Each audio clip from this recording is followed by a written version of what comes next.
السلام عليكم ورحمة الله وبركاته. أعزائي المتابعين، اتكلمنا في الفيديو اللي فات عن شائعة انتشار الخبر اللي بيقول إن المواطن وهو ماشي في الشارع هيتحلل له مخدرات والكلام ده كله، وقلنا إن الموضوع ده عاري من الصحة ومفيش تعليمات ولا في قانون ولا في توجيهات من رئاسة الجمهورية بتقول إن أي مواطن عادي يتحلله في الشارع، لأن ده مخالف للقانون والدستور.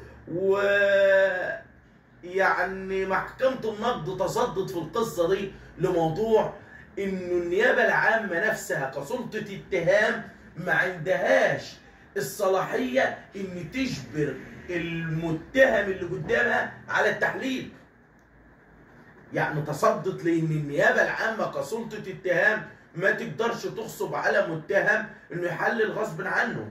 فالنهارده لما بنيجي نقول ان اي مواطن ماشي في الشارع يجي ضابط يوقفه يحلل له، ده كلام عاري تماما من الصحه. ولكن وعدناكم ان احنا هنقول الكلام ده كان ازاي، وفعلا الدوله وجهته الكلام ده فين. الكلام ده في الماده 73 لسنه 21 كانت الماده دي بتقول ان المواطن الموظف في الجهات الحكوميه كان في فعلا آلية، والكلام ده كان في تحديدا يمكن من سنتين كده، يتحلل للموظف اللي شغال في مكان حكومي، وكان لو ثبت تعاطيه للمواد المخدرة بيتوقف 3 شهور عن العمل، وكان يرجع بعد ال3 شهور. ولكن لو رجع للتعاطي تاني وتعمل له تحليل بعد فترة وثبت انه لسه بيتعاطى بيتفاصل نهائي. فيه بعد كده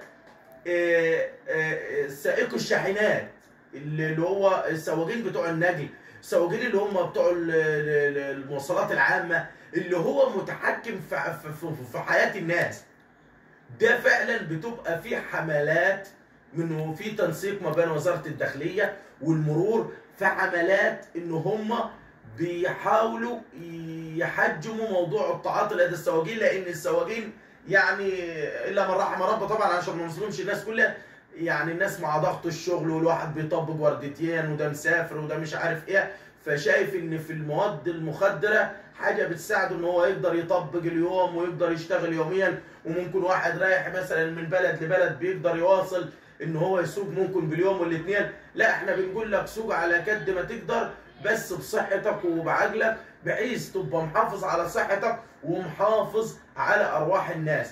فالنهارده الموظف اللي في جهه حكوميه سائق شاحنات او مركبات والكلام ده كله هو اللي فعلا بيخضع للتحليل. اما ان سواقين اما ان المترو، ركاب المترو ولا المواطن العادي ماشي في الشارع في حد يوقفك، الكلام ده مش قانوني. ولو فرضنا جدلا وتعرضت للموقف ده، اذا ما وركش صلاحيته اللي بيحلل لك الاجراء، لو بياخد الاجراء ده معاك، اذا ما اثبتلكش هو مين وتابع انهي جهه، لا انت اشتكي على اساس ان انا في المكان الفلاني ووقفني ظابط وحلل لي وكذا، بحيث انك انت ما تسيبش حقك.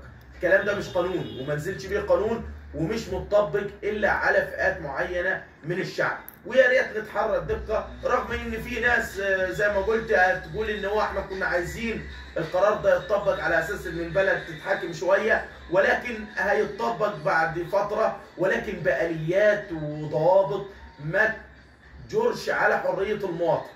انتظرونا في فيديو جديد ومعلومه جديده.